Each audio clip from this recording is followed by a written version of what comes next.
Tu ne pensais pouvoir investir qu'en Europe grâce à ton PEA? Alors cette vidéo est faite pour toi.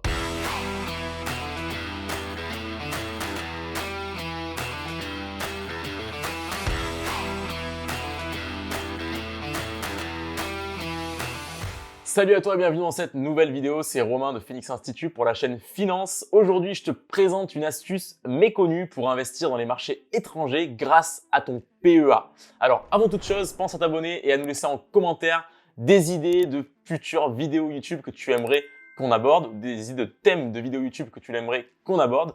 N'hésite pas à nous le dire en commentaire. Alors, qui a dit qu'on ne pouvait investir que dans des actions de sociétés basées en Europe dans un PEA? C'est vrai, mais en partie, c'est faux. Alors, sache qu'il y a une possibilité, une astuce, une technique pour investir dans des marchés hors Europe grâce au PEA et je te présente tout de suite comment faire. Alors, petit rappel, il y a plusieurs possibilités, plusieurs enveloppes fiscales pour investir en bourse. Les deux les plus connus, ce sont le CTO, le compte titre ordinaire, qui te permettent d'investir dans des actions de sociétés partout dans le monde. Et puis tu as le PEA, le plan d'épargne d'action, qui te permet d'investir également en bourse dans des actions de sociétés, mais seulement basées en Europe, théoriquement. Et en fait, le choix de ce support, de cette enveloppe fiscale, souvent peut te laisser penser que si tu investis dans un PEA, tu vas être limité au marché européen, alors que si tu investis via un CTO, via un compte titre, tu pourras être illimité, tu pourras investir partout dans le monde. Alors, si tu ne connais pas encore les différences entre le CTO et le PEA, je t'invite à visionner la vidéo CTO vs PEA que je t'ai préparée sur la chaîne YouTube dans la playlist Finance de Phoenix Institute. Et puis, si tu es déjà investisseur et que tu as un plan d'épargne en action, tu vas voir tout de suite comment faire pour investir en fait hors Europe, mais en gardant les avantages fiscaux de ton PEA. Avant toute chose également, j'aimerais te parler des différences entre gestion passive et gestion active. Alors, sache que la majorité des investisseurs qui investissent en gestion active, c'est-à-dire qu'ils font du stock picking, qui vont sélectionner les actions à mettre dans leur portefeuille, eh bien n'arrivent pas à battre la bourse sur le long terme.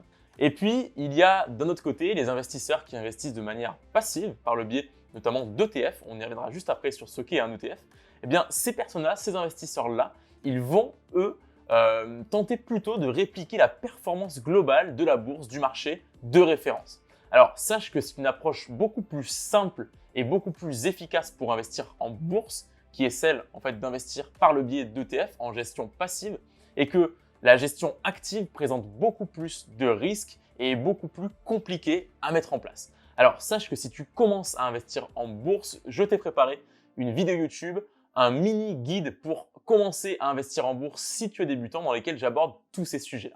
Alors, je voudrais te parler effectivement des ETF. Alors, si tu investis en bourse, comme je te le disais, tu as deux grandes familles. Tu as ceux qui font de la gestion active et ceux qui font de la gestion passive. Bon, c'est très schématisé, mais globalement, c'est ça. La gestion active, comme je te le disais, c'est très compliqué. Il faut sélectionner des bonnes actions, il faut, être un grand analyste pour trouver de belles valeurs. Alors bien sûr, il y a plein de possibilités de trouver de bonnes valeurs, même si tu n'es pas un grand analyste. Mais globalement, pour la majorité des investisseurs, ce n'est pas la solution la plus adéquate. Et la deuxième grande famille, c'est la famille des investisseurs passifs en bourse qui investissent surtout par le biais d'ETF. Alors, qu'est-ce qu'un ETF? Pour ceux qui ne connaissent pas encore les ETF, alors un ETF, en gros, c'est un fonds qui est géré par une société, on va dire par une société d'investissement, d'asset management comme on dit en anglais. Ce sont des sociétés de gestion qui vont par le biais de ces fonds négociés en bourse, en fait un ETF c'est un fonds négocié en bourse, qui vont répliquer un panier d'actions. Alors généralement ce sont des zones géographiques, des indices ou des matières premières pour en fait répliquer tout simplement la performance du sous-jacent. Alors, pour expliquer rapidement et simplement, je te prends par exemple l'exemple du CAC 40 que tu connais sûrement, l'indice français des 40 plus grosses capitalisations boursières en France. Eh bien, si toi, tu voulais en tant qu'investisseur répliquer la performance de ces 40 actions du CAC 40 qui composent le CAC 40, il faudrait que tu achètes une par une chaque action du CAC 40 en respectant la pondération du CAC 40. Et du coup, ce serait très compliqué, il te faudrait un gros capital de départ pour constituer ce panier d'actions. Et du coup, ce n'est pas du tout adapté à la majorité des investisseurs débutants ou des investisseurs particuliers.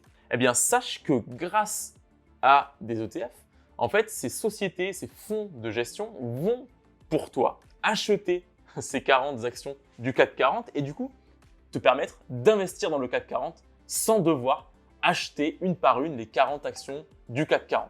Donc pour faire simple, un ETF, ça va te permettre par exemple si tu achètes un ETF CAC 40 de faire un copier-coller de la performance du CAC 40 directement dans ton portefeuille mais sans devoir composer toi-même à la main les 40 actions avec la même pondération officielle du CAC 40.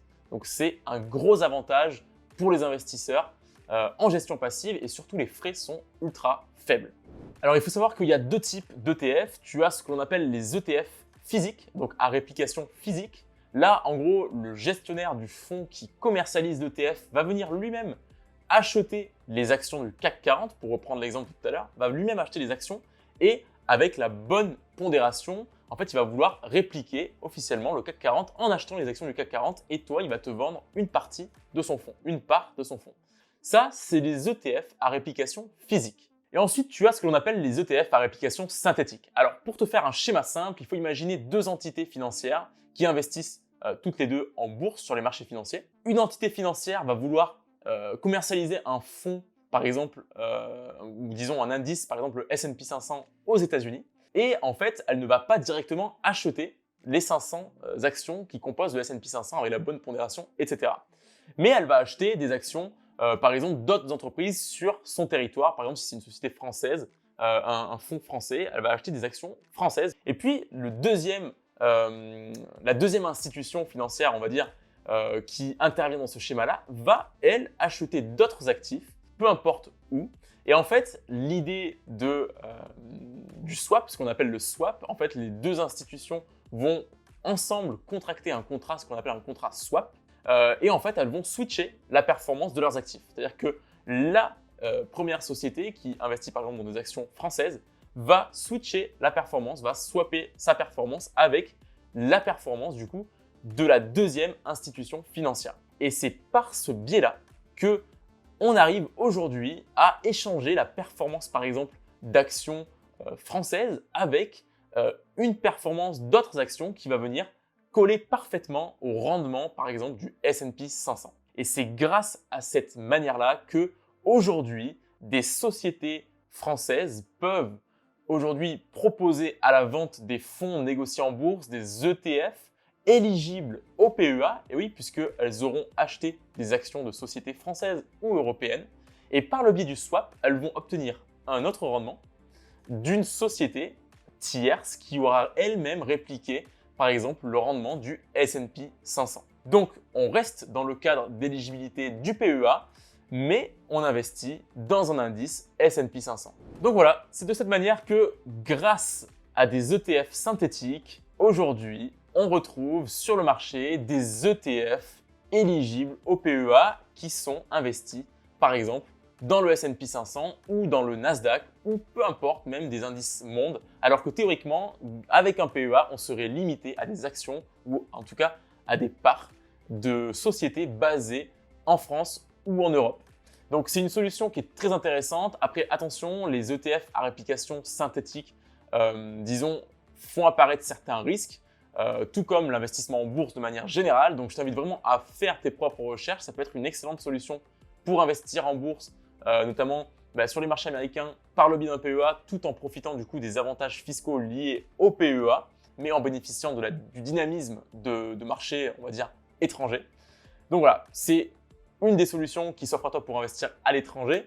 Après, bien sûr, tu peux le faire aussi par le biais d'un compte titre ordinaire sans devoir passer par des ETF à réplication synthétique. Tu peux acheter directement les actions en direct ou même acheter des ETF à réplication physique. À toi de voir ce qui correspond le mieux à ton profil d'investisseur. Donc là, tu dois sûrement être en train de te dire, mais comment je vais sélectionner ces fameux ETF synthétiques éligibles au PEA qui vont répliquer par exemple le S&P 500 ou le Nasdaq? Eh bien, sache que je t'ai tout préparé dans une vidéo de la chaîne Phoenix.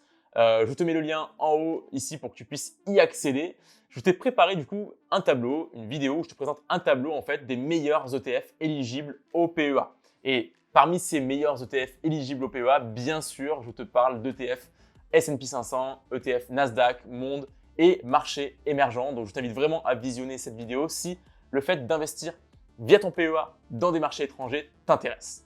N'hésite pas à me faire part en commentaire de tes idées ou de tes avis concernant cette stratégie et dis-moi si tu aimerais que j'aborde un sujet en particulier sur l'investissement en bourse ou en crypto-monnaie, ce sera avec grand plaisir. N'hésite pas à t'abonner, à commenter, à liker cette vidéo et quant à moi, je te dis à très vite dans une prochaine vidéo. Ciao!